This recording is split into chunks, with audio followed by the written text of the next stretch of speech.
On behalf of Rosette and the Art Committee, I'm Leon Wender, welcoming you to this wonderful visit with Zenos Frudakis. He will be taking us through his studio and showing us some of the work that he does and the road that he has taken to be the famous sculptor that he's become. And of course, we have his bust of Ulysses Grant and Mark Twain,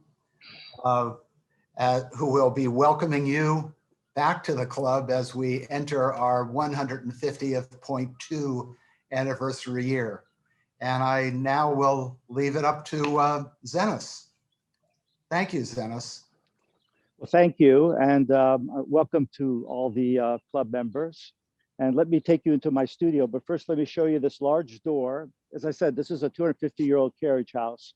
And this we put in so that I can take large sculptures in and out. I've had many 10-foot sculptures that I've had to roll out here and put them in a truck, and they went off to Loran Bronze Foundry in Chester, Pennsylvania to be cast into bronze. I have 4 10-foot statues at the Philly Stadium, for example, ball players, and I've done many. I did a boxer recently of, it was the Cinderella Man that had to come out through here. So that's a nice convenience. So let me take you into the studio. And you can see I've got a couple of pieces out here. And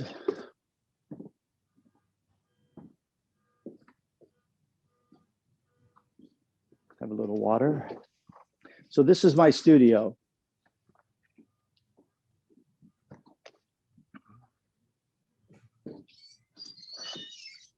And I'm going to start with talking about my freedom sculpture, because that's the piece that I'm probably best known for. It's 20 feet long and 8 feet high with 7-foot figures, 4 of them. And this is the maquette. This is the small model.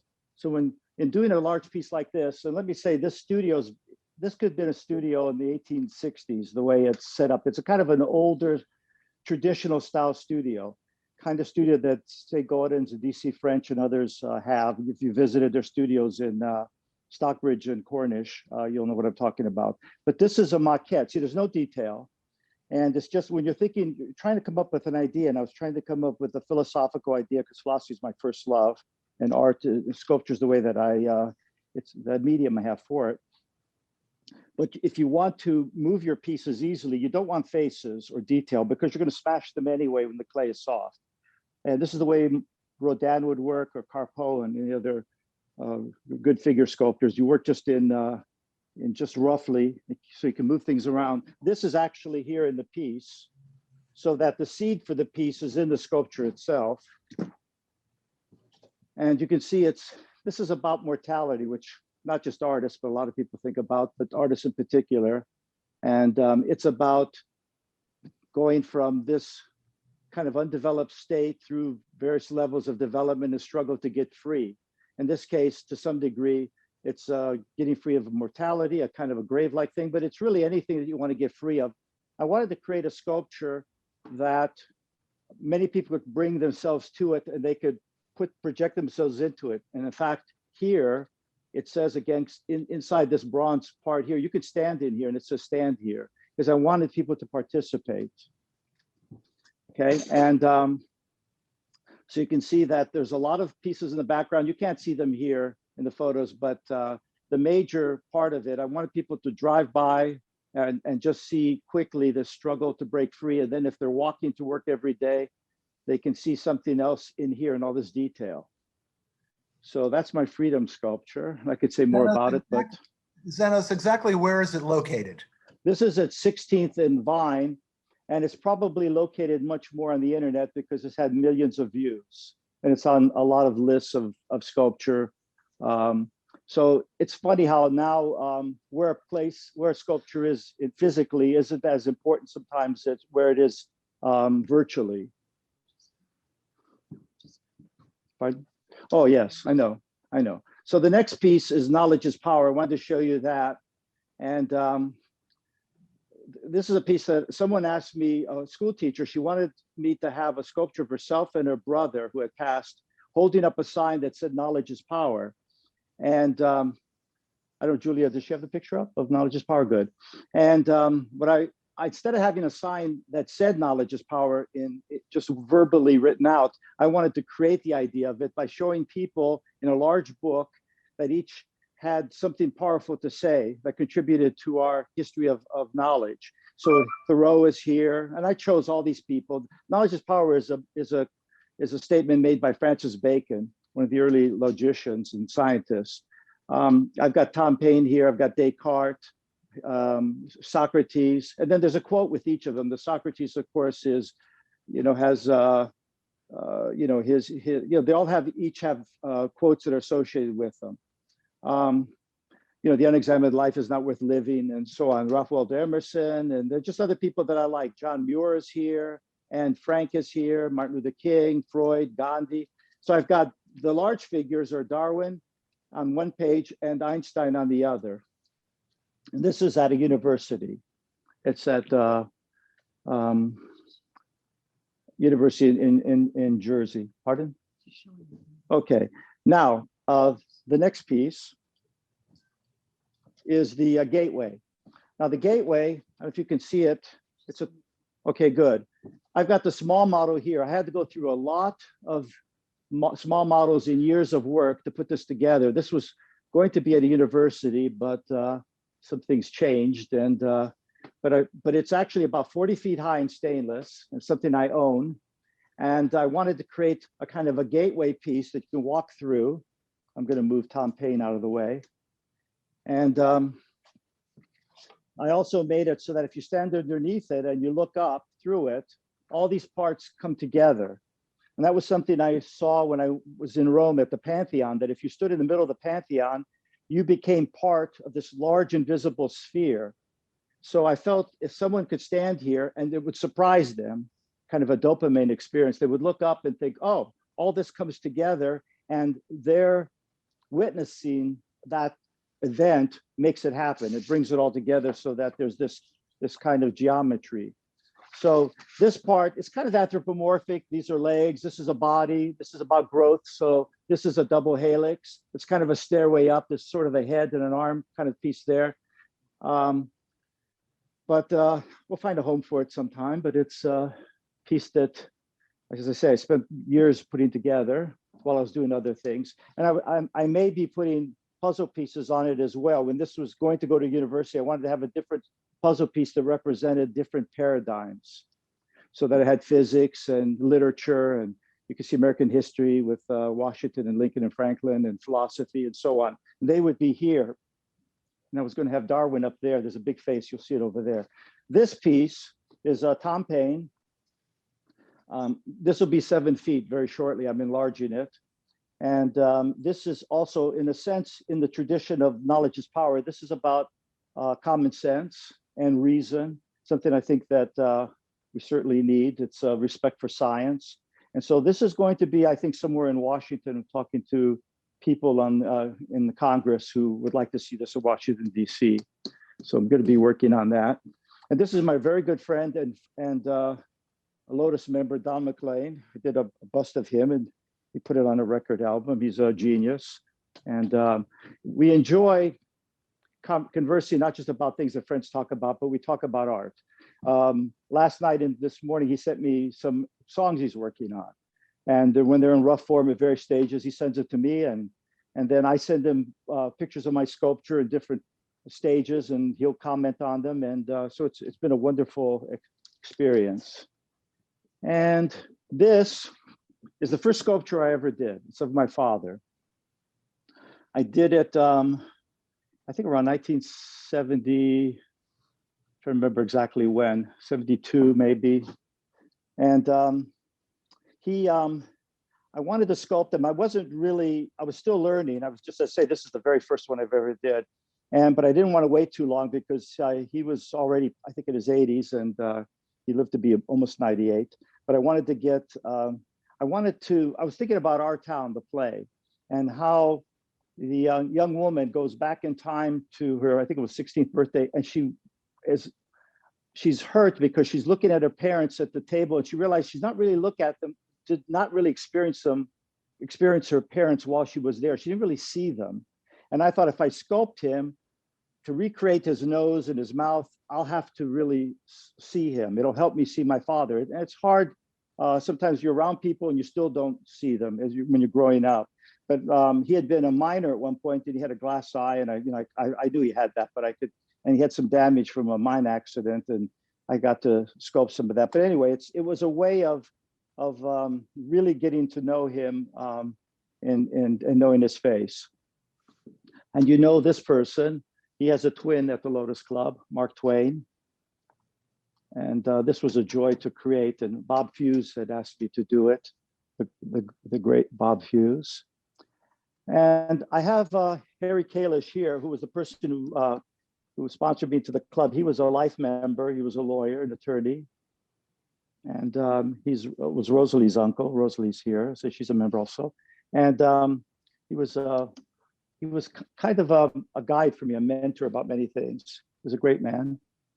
And now you see I have a whole wall of photos. And the reason for this, when people come here, they're not going to see the sculptures that I have out in the world. I've over 100 life-size figures, 7-foot figures and so on around in Japan and South Africa and in so many places around the world. So I have to show them the pictures here so they can see what I've done, and they'll see whatever else I have in the studio. But once this piece is finished here, it goes out.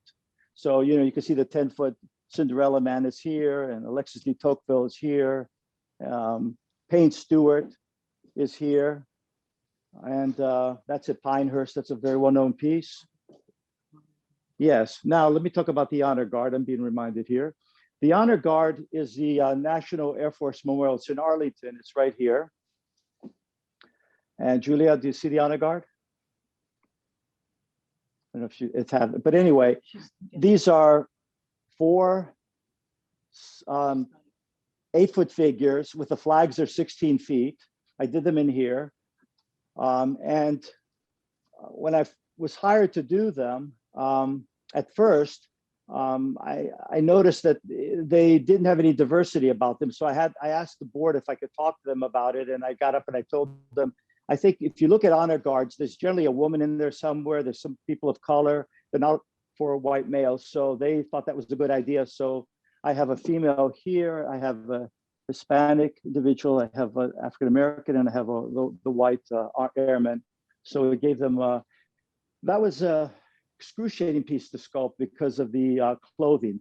The person, there was a woman that would, she was involved with the tailoring, and she would come to my studio and measure everything and to make sure that it was, I felt like I had to be a tailor and I wanted to be a sculptor, but sometimes that's what happens.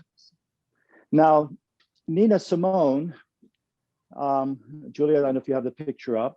There we go. So Nina, someone came to me and from Tryon, North Carolina, and they wanted a sculpture of Nina Simone. She was from there. And I sculpted her. And while I was sculpting her, I got this idea that, and I asked her daughter about this, because there was a lot of prejudice in at the time that Nina was growing up, and she had said some things about the town, and I wanted this to be a healing sculpture. I asked her, do you have any ashes from her, left over? And she did. And I said, I want to make a bronze heart, and I want to put the ashes in there, and I want to weld it in her chest, and we'll take it back to her hometown with the sculpture so that she goes home again. And so that's what we did. We actually, we put the sculpture in Tryon with her ashes inside. And what's next? Arnold Palmer. Okay, I do a lot of sports figures. There's a bust of Arnold Palmer up there, but I've done 4 of Arnold Palmer. And it was interesting, while I was sculpting him, I went to Bay Hill in, where is Bay Hill? In Florida? Yes. And we went to his home, I think in Orlando. And he was wonderful, of course. And I came in I started a clay bust of him, and I brought it in, I rolled it in my sculpture stand. And his dog, Mulligan, was lying in the corner. I think it was an old dog in the corner of his home. He wasn't out yet. He had worked out, and he was taking a shower or something. Arnold Palmer, not the dog. And And Mulligan looked up at the sculpture and his tail started wagging and he jumped up. And as I rolled the sculpture and he followed it and looked at it the whole time and was wagging his tail. So I felt like I had passed some kind of critical examination. But anyway, Arnold Palmer was wonderful. Jack Nicklaus posed for me in Dublin, Ohio. He's a bust of him. I did a couple of figures of him. He was very interesting. And this is the nice thing about having people pose for you, besides getting to measure their faces and having that kind of fidelity, you get to see what some of the elements that make them who they are. And I saw that with Mike Schmidt, the Philadelphia's Phillies third baseman as well, that he and Jack Nicklaus had this tremendous focus and drive. You could see it, this steely determination. And that was interesting to see. Now, over here, I have a Ben Franklin. Now I did one this is 7 feet high. I did one that's in Texas, that's bronze, although he never went to Texas in real life, but the client lived there. And this is the small maquettes. It's just a rough sketch in clay.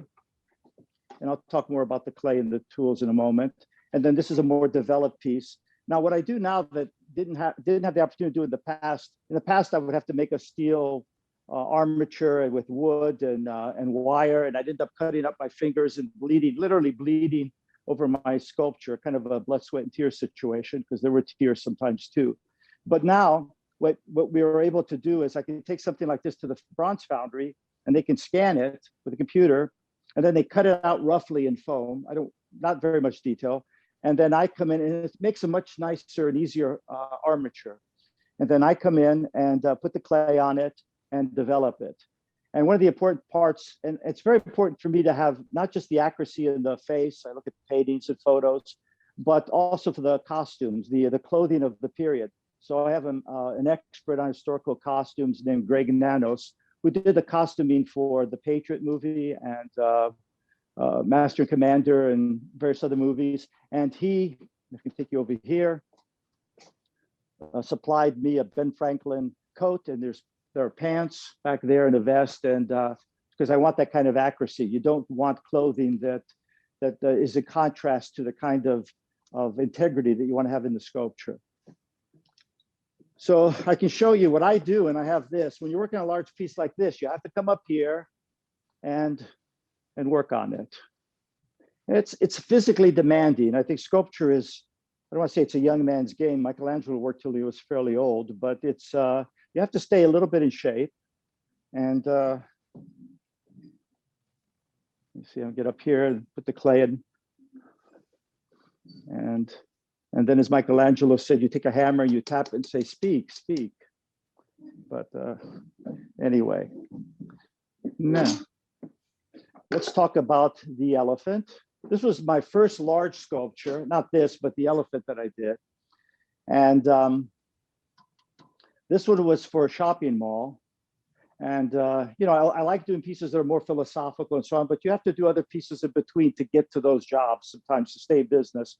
I did my first maquette idea. The client wanted a child on an elephant, and I did an Indian elephant with a small child. So they're both babies in a sense, they're infants.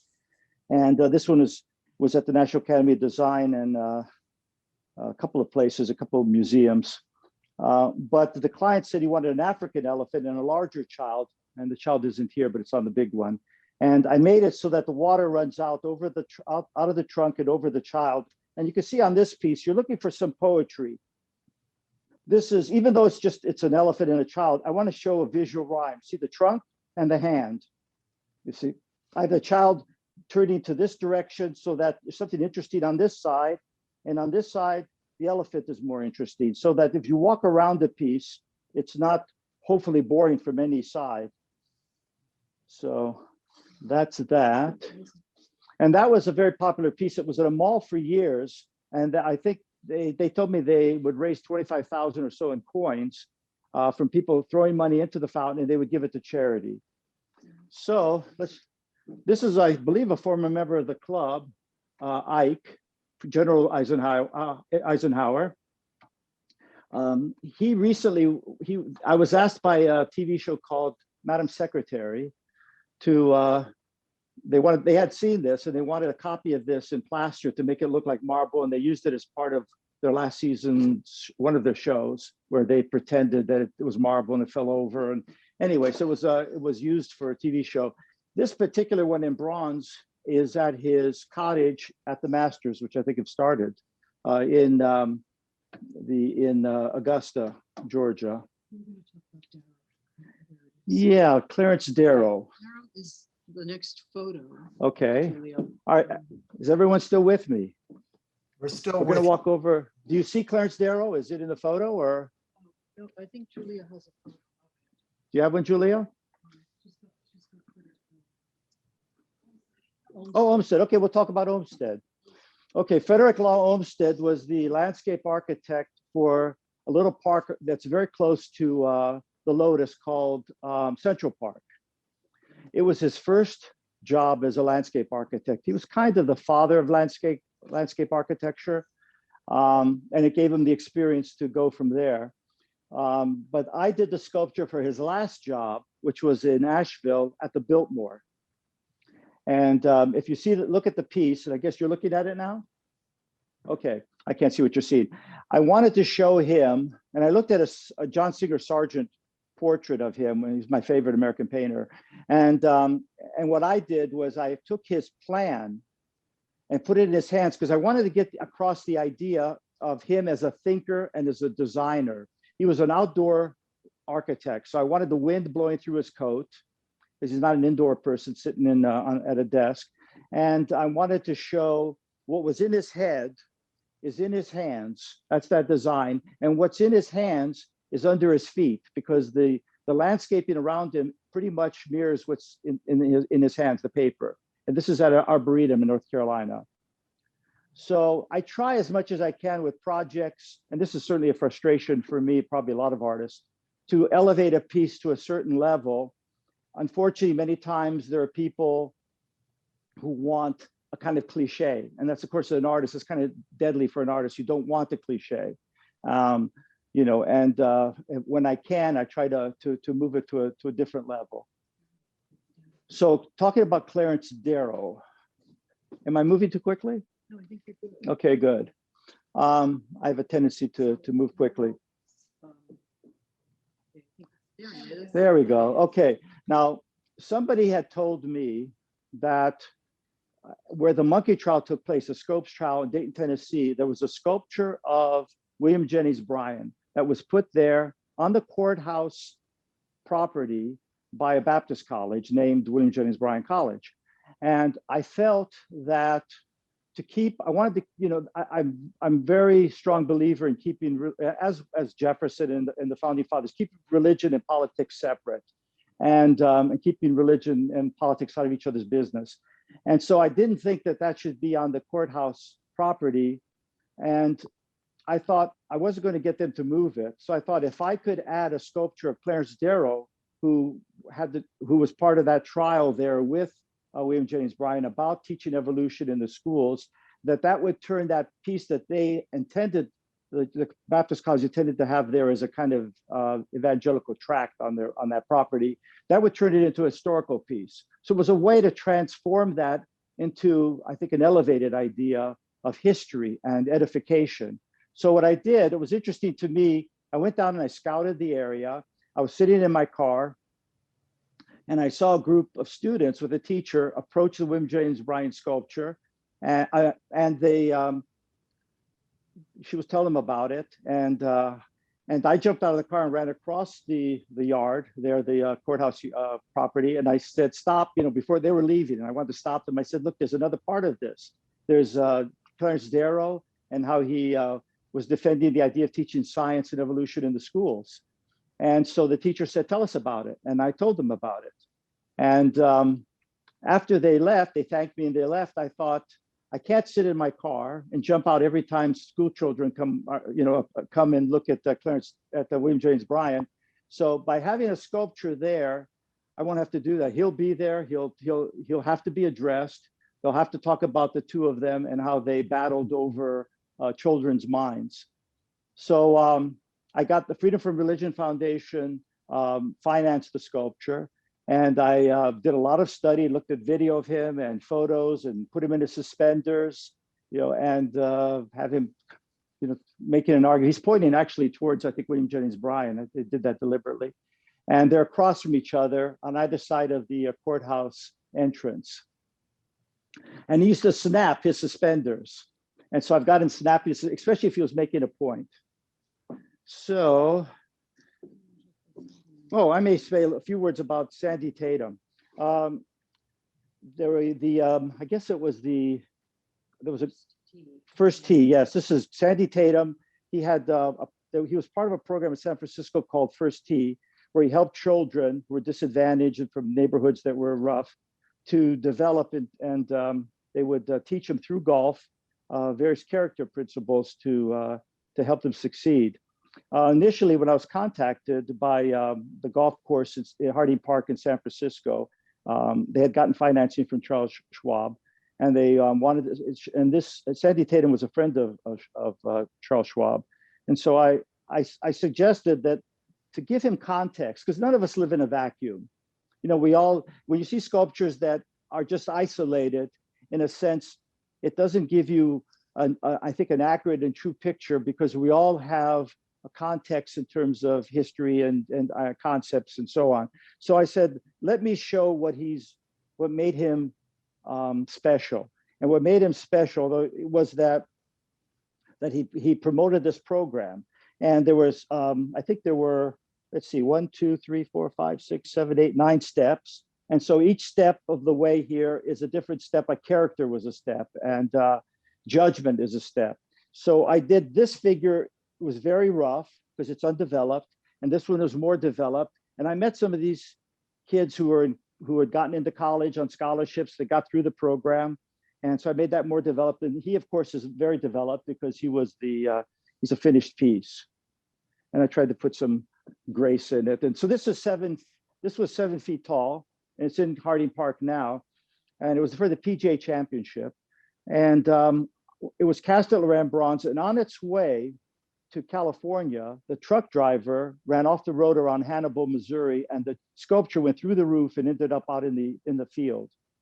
And I got a call, it was and we were trying to make a deadline because this needed to be on television. And my foundry and a foundry in San Francisco got together, and the people at Harding Park, and got it to California. They patched up. There was a broken club. And a few other scuffed areas, and they installed it in time for the millions of people that got to see it on television. So that was wonderful. Okay, let's move to this. Oh, this is Jacques Pepin. I did a bust of him. Wonderful person. And I tell Rosie and I really enjoy eating at his home and sharing wine as well. Amazing person. And his family too. Now I want to show you, I'm doing this again for the Freedom from Religion Foundation. Now, after she passed, Ruth Bader Ginsburg, can you see it? This is a wax. And she was, I think, a Lotus member, was she not? Let's ask her. There's a hole in her head, but that's how you cast it. See, this is going to go here. And this was clay.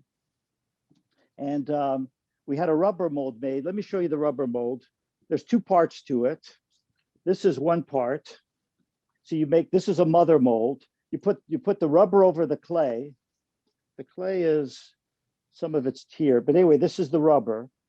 So once that hardens, you put the plaster over it. This is called a mother mold because this holds the rubber in place. Otherwise, the rubber would flop around and you wouldn't get a good cast. I have 2 parts. I have a front and back, and so the wax was melted and was brushed into this, and then put together. And this is the wax. And what you see here, this will be cast upside down like this. All the blood will rush to her head. And this little cone here is where the bronze will be poured in. See, this will all get dipped in a ceramic material. I'm simplifying the process. It's a lot more complicated. It takes a long time. You don't rush it too much because it can crack or explode. So this, you see these sprues, these take the bronze to different parts of the sculpture so that they all get cast. And you see I've got her glasses, and hopefully she'll come out well. Every time you go from the clay to the, you start casting the piece, you lose a little bit with each part of the process. You have to go in and touch it up. I lost a little bit of her forehead here, so I had to go in with a little darker wax. I put it back in. I think I worked a little bit on her eyes. And what you hope, I have a great foundry, Laurent Braun's foundry in Chester, Pennsylvania. But what you want from a foundry is for them not to lose anything that you put a value in the sculpture going through the process. The sculpture is created between your ears, in your head, and comes out your fingertips, and you make it in clay. And some people say that the sculpture is born in clay. It dies in plaster. When you see some of the plasters, well, the one of Jacques Pepin, they're not as vibrant, and they're reborn in bronze.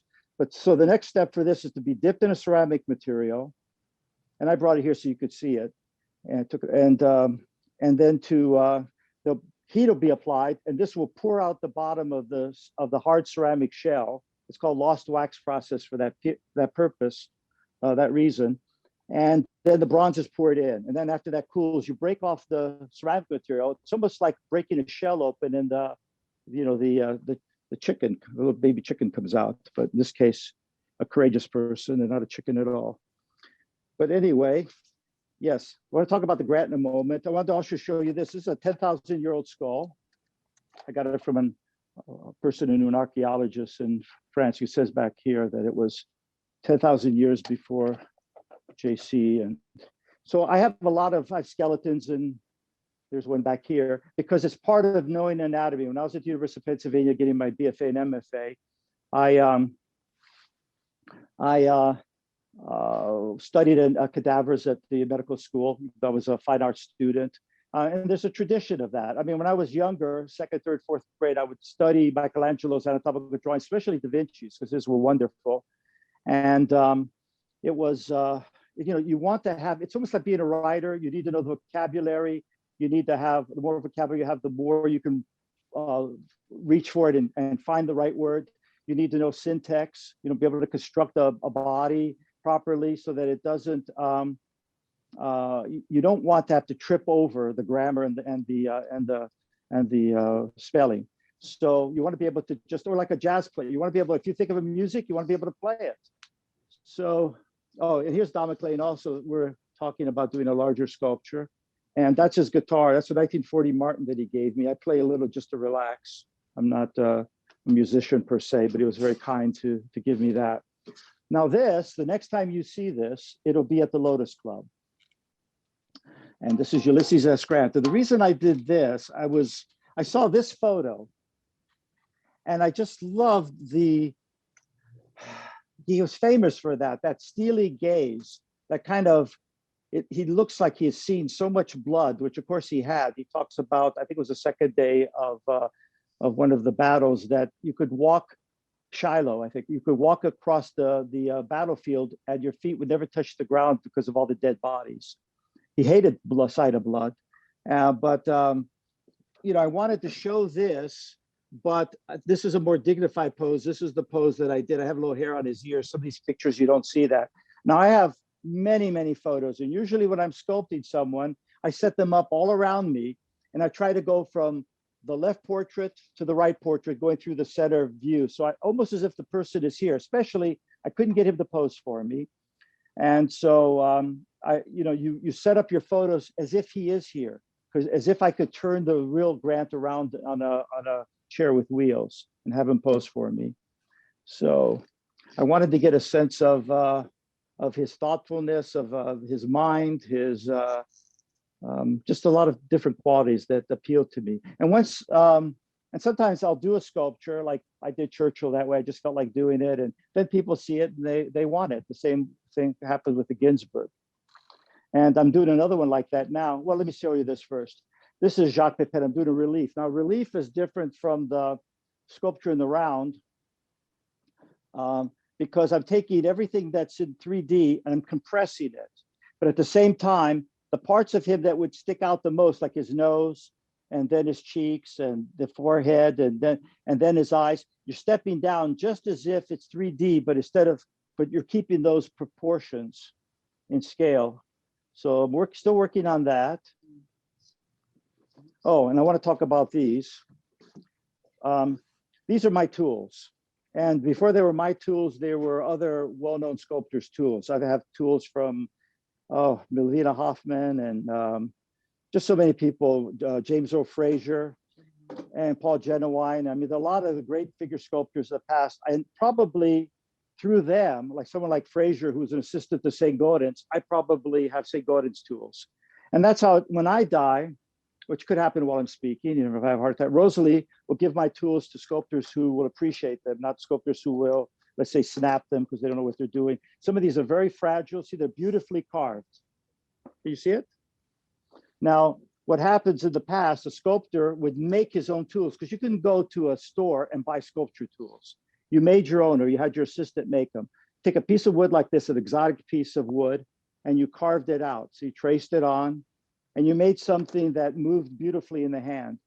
And if you're a great violinist or a pianist, you want the best instrument, because the better your instrument, it brings the best out in you, and it doesn't get in the way of your growth. It encourages your growth.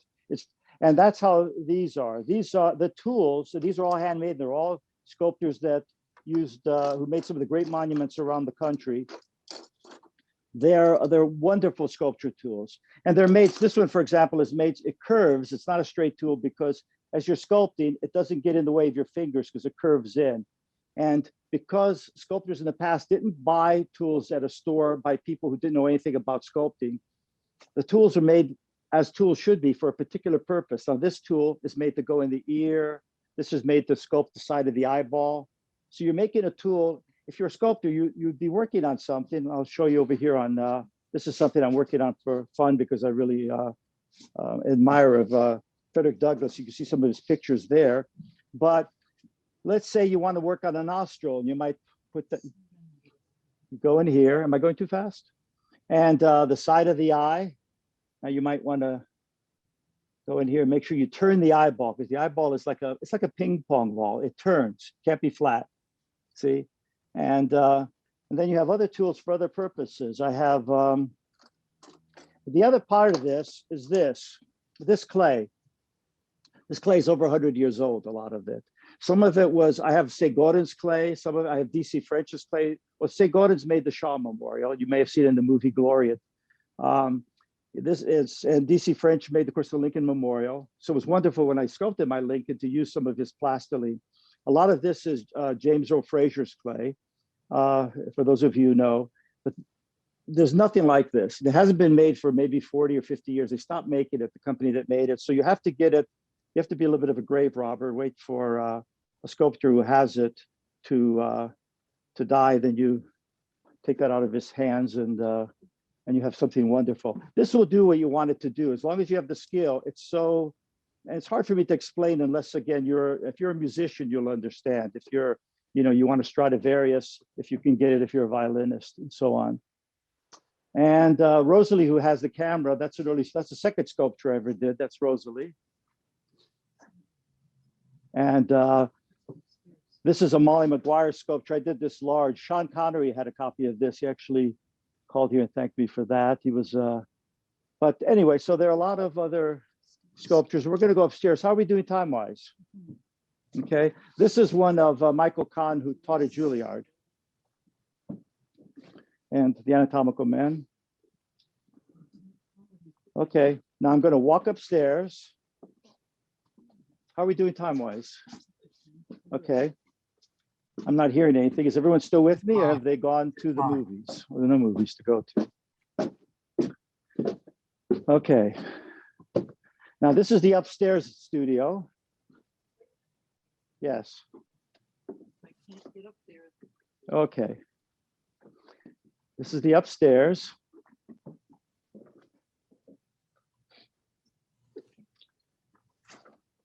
Rosie's going to span the studio.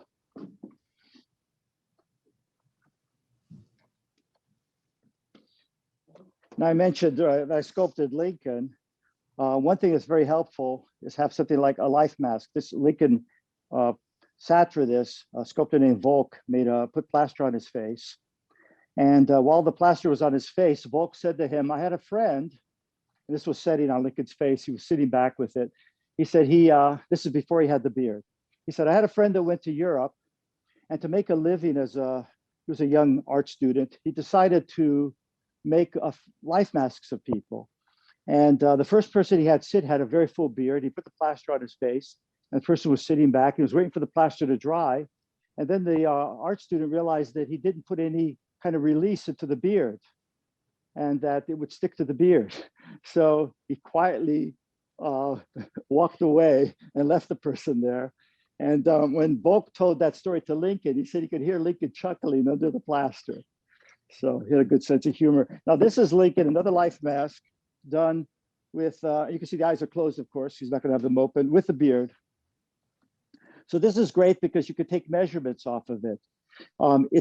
If you see some of the Roman portraits, the ancient Roman portraits, they have a bony quality because many of them were taken from life or death masks, especially probably life death masks. And the plaster, their face, first of all, their face, they're lying down and it's the gravity is pulling their face back off their cheekbones. And they're a little bonier than they probably were in life. And the same with this, also the plaster on Lincoln's face weighed it down. So you would have lost some of the things you see. See, I didn't rely just on this. I had to look at a lot of photos of Lincoln. Fortunately, he had many pictures taken of himself. And because I wanted to get the life back into it, I wanted to get some of the qualities that you don't see in the life mask. So these are some paintings that I've done in the past. There's Rosalie, actually. So portraits, most of the paintings I've done, people, if I painted someone or if it was a commission, they have the painting with them. So they're not in here. Oh, yes, I have a 20-foot ceiling in here, as you can see, for working on large pieces. And there are a lot more sculptures around the studio. And I have, I think John Glenn was a member, wasn't he? He had a dinner. Yes. Oh, yeah, I started something at Father Padavana, but we didn't get very far with it. Couldn't find many photos. I was going to create him. I was asked to do something of him years ago as a psychiatrist and as a father. And I wanted to make it so it's split here and it would be a kind of a thing that you would open, and under it would be elements of psychiatry that were sort of unconscious elements that you would see. And under here would be sort of religious symbolism. But anyway, maybe we'll get back to it someday. This is Amelia Earhart, something I did because I just appreciated her, and I've wanted to make something of her. One day I'll probably finish it. I also started a small model, what might be like a 7-foot model. And I have another model of her over here in her riding clothes with the earth here showing where she traveled. Little stylized 1930s cloud because that was her period. She actually went to school near here when she was a teenager, only a few minutes from here. And so you could see some other pieces around the studio. And coming back here, there's Enrico Fermi there in the corner. And Ralph Waldo Emerson is next to him. I hope they have interesting conversations. And you can see the woman who's just been arrested, says Shushi in Myanmar, however it's pronounced, Myanmar. And so I'm going to sit here. Are we almost, I could go on for a few more days. Okay, good. So I've got Al here if I need anything intelligent to say, I've got Albert Einstein here, which I just did for fun. It's not finished, but it's a work in process. So I've got Edgar Allan Poe if I have any dark things to say. And if I get any lofty thoughts, there's John Glenn. And again, I've got her, Amelia Earhart, for her courage. So if there are any questions. Yeah, that was just brilliant, Zenos. We want to thank you very much. And it's just an honor for you to have opened your studio to all of us to show what you've done. The first thing I'd like to ask you is, and I want all those attending, please, to put your questions in form of chat, and then Julia will read them off. But I wanted you to, first I wanted to ask you, you've done a number of menus for state dinners. Oh, and yes, they're downstairs. I was going to show you. That's okay. One was yes. Just go through the names of the. Well, Frank Gehry, I did a drawing of the one I really enjoyed. I painted Mandy Patinkin, and I wanted to show him. The way I remembered him, what I really loved about him was the Princess Bride. You killed my father. His famous lines, prepared to die. but I had him holding the mask as an actor in the painting because I wanted to make it to show that he was an actor. This was his mask. And then I showed him the way he looks now. And thank you for the water. And the one of Ron Chernow, I really, he was wonderful. He had, Rosie and I went to his place in Brooklyn and he posed for a painting. And I got to ask him about Grant. Now, while I was sculpting Grant, and I do this with most people that I sculpt, including Albert Einstein, of course, and Amelia Earhart, I get an Audible book and I put it on so I can listen while I work because the information goes into my ears and comes out my fingertips. It goes through my head. It doesn't stop and, it doesn't go directly to my fingertips. It passes through my brain and I translate it. But it comes out and informs my work. And so I had Ron Chernow's book, which I loved. And so it was wonderful for me to do the painting. And I put Mark Twain in there because he was coming to the club. It was for the dinner and Grant. And so they're kind of in the background. I also took pieces of his book where he referred to the club and I tore out the pages and I put them on, I copied them onto paper that's linen so it would last longer than regular paper. And I put them right on the canvas. I glued them on the canvas. So they're parts of his book. So I like to come up with things that are a little bit different because each person is different. And as I say, again, the frustration is sometimes that I don't have that opportunity that people who are experts in their own field want to tell me how to do things. Well, does that answer your question? You're incredibly versatile. So Thank I'd you. like to open up to our guests here. And Julia, you can proceed. Sure. So Jeffrey Milton asks, Zenos, where will RBG go? RBG is going to to Madison, Wisconsin, to the Freedom from Religion Foundation. They do a lot of legal work. They have, I think, 10 or so lawyers. They do legal work on behalf of women's rights. I think she may have been involved with them also as an organization, and they're thrilled to have her in the lobby. They want to have, as soon as I'm done with it, they want the lobby. Now, I could cast more than one once I have a rubber mold, but they're getting the first one. And they were wonderful about help financing my sculpture of Clarence Darrow. So we have a very good relationship, and I'm a member of the Freedom from Religion Foundation. So she has a home, which I'm glad. There are a lot of pieces like he doesn't have a home, Fermi doesn't have a home, Amelia Earhart doesn't have a home. And if something happens to me, they'll probably be homeless. They'll end up maybe rolled up into sausages and put back in the clay bin. So that would be a shame. So I'm hoping one of the things I want to do in the years before me is to try to place some of these pieces. And I have a lot of other large commissions, and I don't want to lose track of the pieces that I did, that I wanted to do because I enjoyed the people. When I was growing up, biographies meant a lot to me, and they were a way that I learned about life by reading biographies. And so I still have that sense in a way. And also, my sense of mortality is such that if somebody dies, like when Justice Ginsburg died, I want to bring them back to life. I'm frustrated that they're dead. And so I sculpt them. It's my way of bringing them back. It's a way, as Albert Camus talks about, you're fighting, you're rebelling against the rebel, against death and mutability. And that's my creative act. And Pedro asks, you once explained how you treat the pupils in the eye differently for light versus dark eyes. Can you please share that with us? Oh, I learned that actually from a sculptor named Houdin. It was the 1700. He had George Washington posed for him. Actually, I think he almost killed him because the straws he had in his nose when he put plaster on his face collapsed, and they had to tear it off. But he would, if you had light eyes, he would make the eyes shallow. Now these are darker eyes, and then he would put the pupil in there. He would drop it in. And if they had blue eyes or lighter eyes, he would make those would be shallower. If they were dark brown or black eyes, he would make the whole eye darker. So that would give a sense, because you're not working as a sculptor unless you're like the ancient Greeks putting in eyes, jeweled eyes, and so on. And some of the ancient Greeks painted their eyes on their marbles. That's why they're white. But I'm looking to see the different eyes that I have on some of these clays. How is Amelia doing back there? Yeah. So that's how I do it. So you're trying to create something. Bernini said, if you take a person and you pour marble dust over them, they're not going to look like a lively piece of marble. They're going to look like a kind of stiff, funny looking person. So you're not trying to make it totally realistic. You're doing things that, because it's art, that makes it actually more realistic. Because a sculpture is static and it has to have a sense of, it has to project a certain vitality.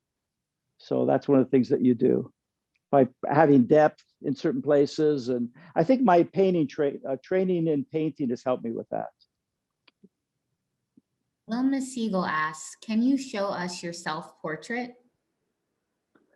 I don't have well, I do have a sculpture of me on my freedom sculpture. I wanted to put myself, because the whole sculpture in a sense is a self-portrait. And all my pieces in a sense are a self-portrait.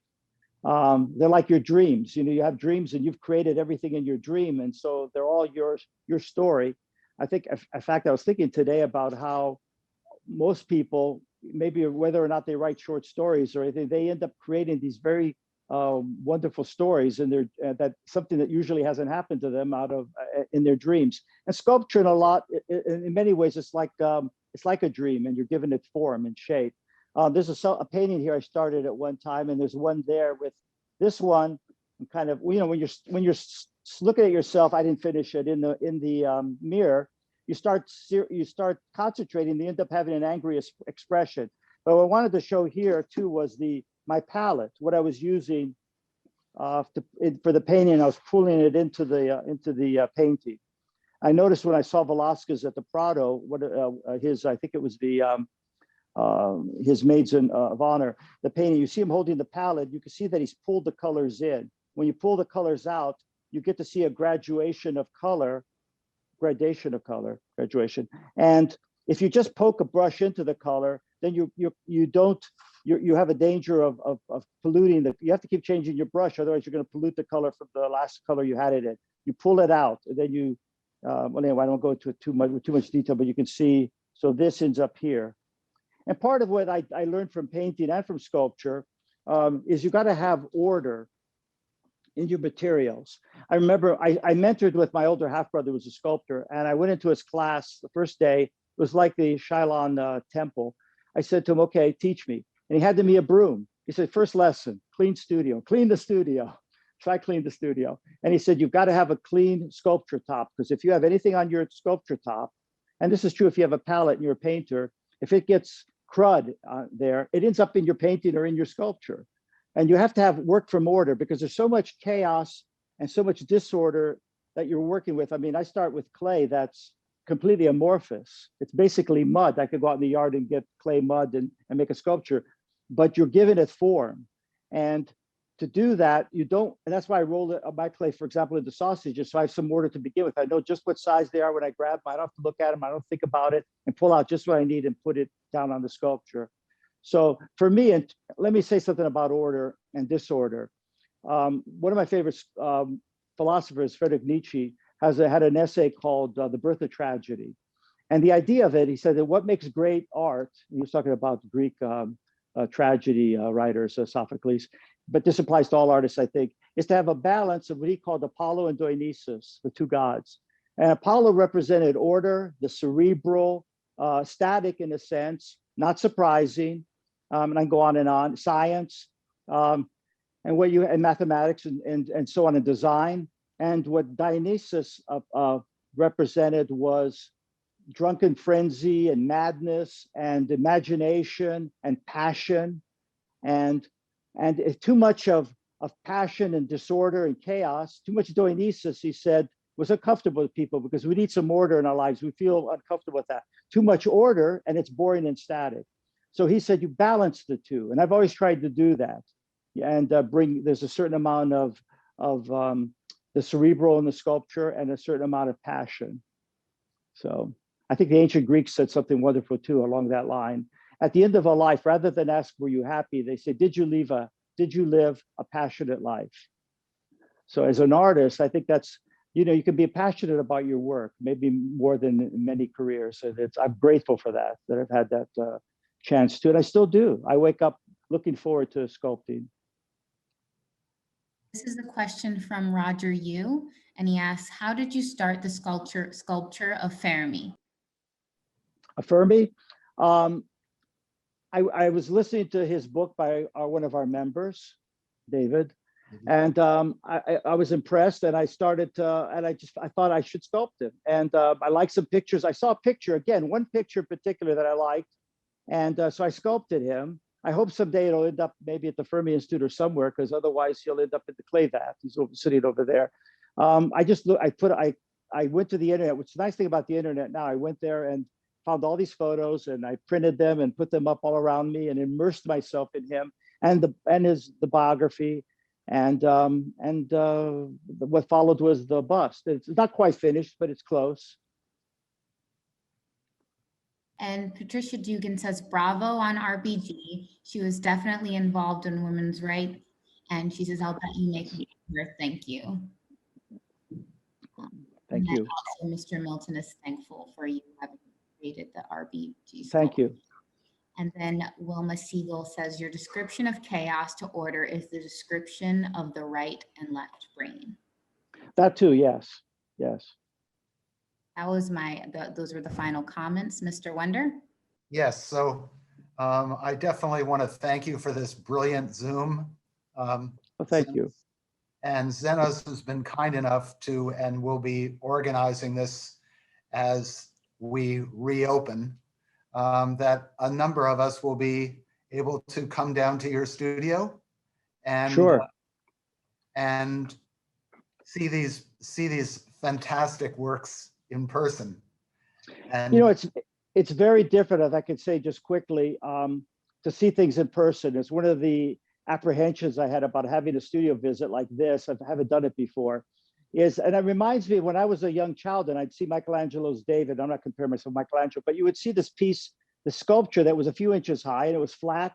And it's not the same thing as going to Florence and you're standing in front of a sculpture that's 17 feet high and you're impressed by it. You walk around it and you have a sense of its power and its the presence of it. Or you go to the Louvre and you see Michelangelo's figures, his rebellious and dying slave.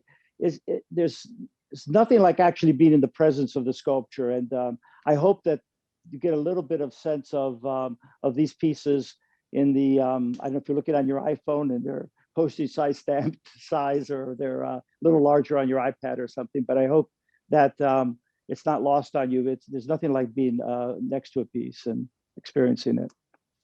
well, we all feel very privileged, and thank you so much, Zenos. Well, And thank you. And thank you to the club. It's been my honor and privilege.